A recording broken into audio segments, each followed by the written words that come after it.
Se o Rogério Ceni ajustar algumas questões, na próxima terça o Flamengo ganha uma vaga nas quartas de final.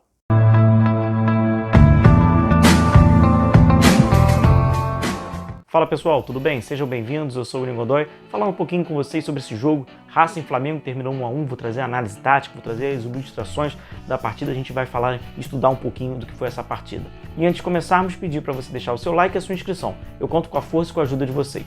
Bom, alguns pontos que a gente pode destacar. O primeiro, Conmebol, eu achei que Racing Flamengo uma partida muito grande para esse juizão. Ficou claro que algumas decisões ele hesitava muito, foi dominado pelos jogadores dentro de campo e até pelas comissões técnicas que estavam fora, então certamente não foi o juiz certo para esse Racing e Flamengo pelas oitavas de uma Libertadores. Um outro ponto é que algumas escolhas do Rogério Ceni vão evidenciando qual é o seu critério, experiência.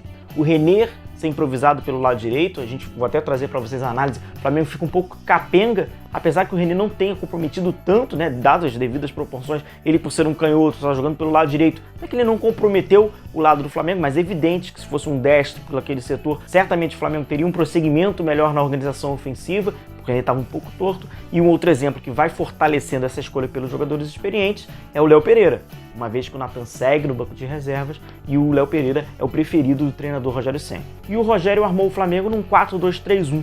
Foi a primeira vez, inclusive, que o Rogério monta o Flamengo nesse esquema tático, com o Gabigol à frente, o Bruno Henrique pelo lado esquerdo, muito semelhante ao que ele fazia com o Domi, pelo centro o Arrascaeta, o Everton Ribeiro fazendo essa linha de 3, atrás deles a linha média com os dois volantes, o Ilharão e com o Gerson na paralela, e a última linha com os 4 jogadores atrás. Então foi um Flamengo organizado num 4-2-3-1, com muita incumbência defensiva para o Bruno Henrique e até mesmo para o Everton Ribeiro, para eles conseguirem fazer esse acompanhamento na organização defensiva. Então é um Flamengo que saiu daquela estrutura do 4-4-2, com a organização no 4-2-4, e trabalhou num 4-2-3-1, com a organização ofensiva, muitas das vezes num 4-3-3. E aqui é um exemplo só para a gente olhar essa navegação do bloco, né? O Flamengo também marcou no bloco médio, baixo, com os 3 jogadores, ó, 3-2-4 nesse período do Flamengo na organização defensiva. No início do jogo, o Racing abre o placar numa jogada de pura individualidade pelo lado direito. O Flamengo falhou, não conseguiu fazer a intervenção e tampouco parar a jogada e acabou envolvendo 3 jogadores do Flamengo na zona de pressão da bola. Gerson, Léo Pereira, que saiu da última linha, e o Felipe Luiz. Uma boa jogada individual do jogador do Racing pelo lado direito, que acabou também condicionando a movimentação. O Tuller saiu da linha para tentar avançar e tentar interromper o cruzamento. Ele acabou saindo também da linha sustentada. Naturalmente abriu um grande vão, o René também não conseguiu ter velocidade assim como o Ilharão, e o Flamengo sofreu o primeiro gol na partida, num período que poderia ter tentado parar a jogada, intervir a jogada, mas as linhas foram facilmente quebradas, uma jogada individual, drible, o Racing abrindo o placar. E o Flamengo empata logo em seguida, o que é ótimo psicologicamente para a equipe. Uma jogada de muita velocidade do Bruno Henrique pelo lado esquerdo, abre parênteses, que golaço que o Bruno Henrique, por pouco ele iria fazer uma jogada individual, deixou o marcador no chão, colocou no ângulo, bateu no travessão. O Bruno Henrique fez uma grande partida, inclusive um hiato dessas últimas apresentações dele, que tecnicamente não foi bem. Ele acaba sendo uma peça fundamental por dar muita velocidade, dar muita força, solidariedade defensiva, sobretudo para jogo de Libertadores, esse peso, e ele consegue ter personalidade de fazer grandes apresentações em partidas desse caráter.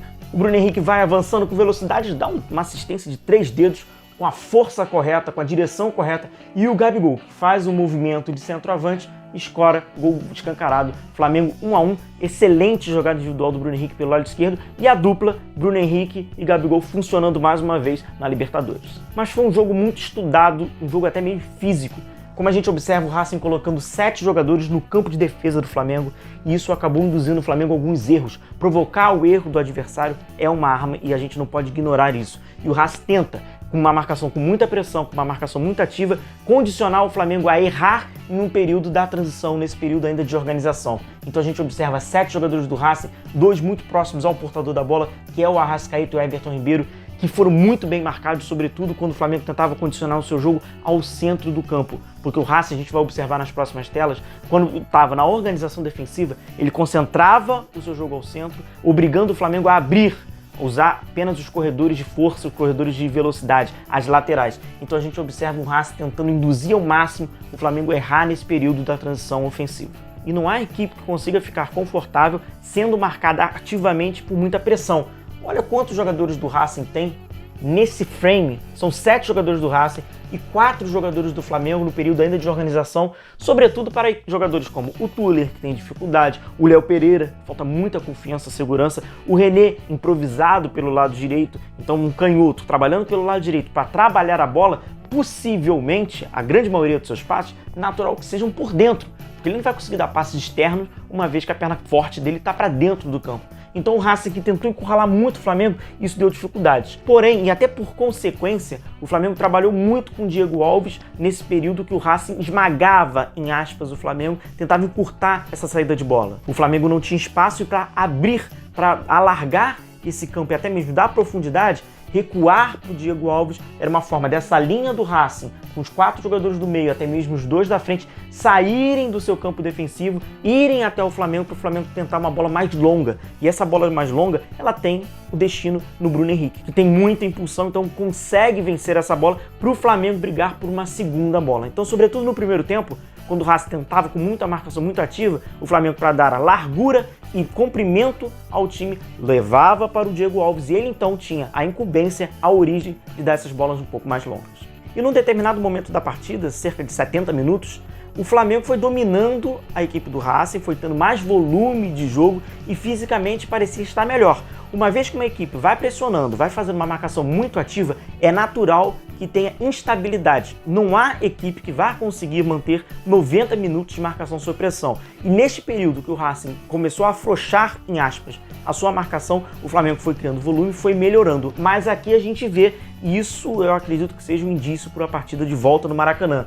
É um Racing criando uma densidade defensiva ao centro, na intermediária, criando muito volume com os seus jogadores e obrigando o Flamengo a abrir o seu jogo, a jogar pelas laterais. Então a gente pode observar até o Flamengo tentando com bastante amplitude pelo lado esquerdo, mas era o único caminho, porque pelo centro, muitos jogadores do Racing, sobretudo próximo ao período de criação, diminuindo a capacidade criativa do Flamengo próximo à zona 14. E no final do jogo teve aquela emoção de sempre, né? O Tuller acabou sendo expulso, o Rogério Ceni teve que promover algumas mudanças, colocou na zaga o Ilharão com o Léo Pereira, depois teve que tirar o René, colocou o Gustavo Henrique, aí o Ilharão, que estava de zagueiro, virou o lateral direito e o Flamengo se organizando com 5 jogadores atrás e 4 jogadores na linha média e ninguém à frente. Muita solidariedade do Vitinho, que entrou bem no segundo tempo, conseguiu criar algumas oportunidades, ele que entrou no lugar do Gabigol, que sentiu um desconforto, mais uma vez um desconforto na coxa, o Bruno Henrique também ajudou bastante na marcação, o Flamengo tentando segurar esse placar, tentando segurar esse 1-1.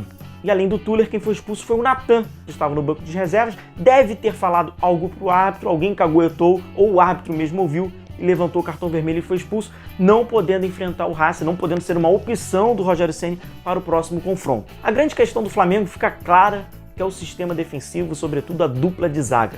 Léo Pereira, Tuller, Gustavo Henrique não trazem a segurança necessária. Eles ainda não têm aquela confiabilidade no jogo coletivo, a organização defensiva peca em muitas oportunidades, alguns gols do Racing que estavam em posição irregular, mas eles falhavam em algum momento numa orientação corporal, numa tomada de decisão, num período de marcação individual. Então é um Flamengo ainda que não tem esse equilíbrio. Bola por bola, o Flamengo tem mais bola que o Racing, é mais time que o Racing, porém não tem o equilíbrio necessário para que o torcedor do Flamengo fique tranquilo. Tem muita emoção quando o Flamengo é atacado, sobretudo quando as bolas vão sendo alçadas para dentro da área. E para o próximo confronto, o Rogério Ceni terá que fazer uma escolha que não é muito simples. Qual a dupla de zaga, ou melhor, como vem preferindo o Rogério Ceni, quem fará dupla com o Léo Pereira? Tuller não poderá, Natan tampouco, o que sobra é o Gustavo Henrique, uma vez que o Rodrigo Caio não está apto fisicamente. Pessoal, eu encerro o vídeo por aqui, mais uma vez agradeço a companhia de vocês, até um próximo, um forte abraço a todos e tchau, tchau!